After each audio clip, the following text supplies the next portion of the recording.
Welcome to Democracy Now!, democracynow.org, The Quarantine Report. I'm Amy Goodman.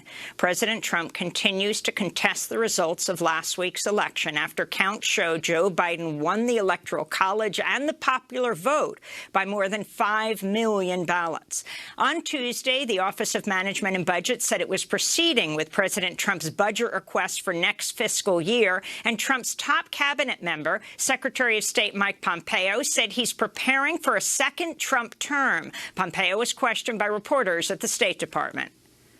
Is the State Department currently preparing to engage with the Biden transition team? And if not, at what point does a delay hamper a smooth transition or pose a risk to national security? There will be a smooth transition to a second Trump administration. All right, we're ready. An official with Joe Biden's transition team told CBS News the congratulatory phone calls President-elect Joe Biden is receiving from world leaders are happening without the help of the State Department. Secretary of State Pompeo was asked to compare the Trump administration's response to Biden's victory with overseas elections where defeated candidates cling to power. This department frequently sends out statements encouraging free and fair elections abroad. Yes. And for the losers of those elections to accept the results, doesn't President Trump's refusal to concede discredit those efforts? That's ridiculous. And you know it's ridiculous. And you asked it because it's ridiculous. On Capitol Hill, Spectrum's congressional reporter Eva McKend asked Republican Senate Majority Leader Mitch McConnell what it says about the United States that leaders from around the world have congratulated President-elect Biden, while Republican leadership has neglected to do so. What it says about America is that until the Electoral College votes,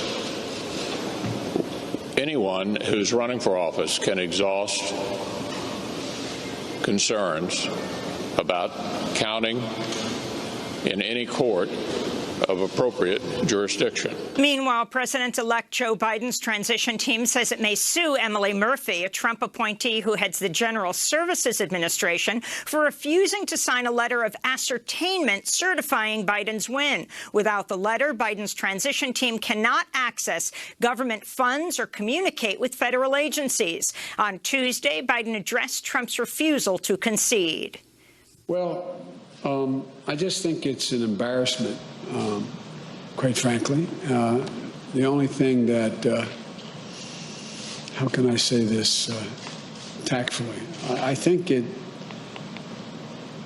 will not help the president's legacy.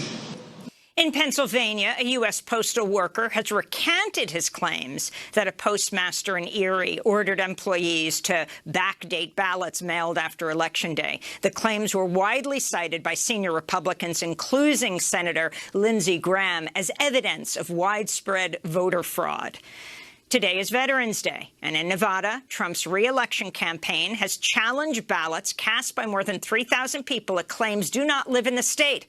Among those accused of, quote, criminal voter fraud are members of the military stationed around the United States or who voted by mail through overseas military post offices. The New York Times called election officials in dozens of states representing both political parties who reported no evidence of voter fraud or other irregularities.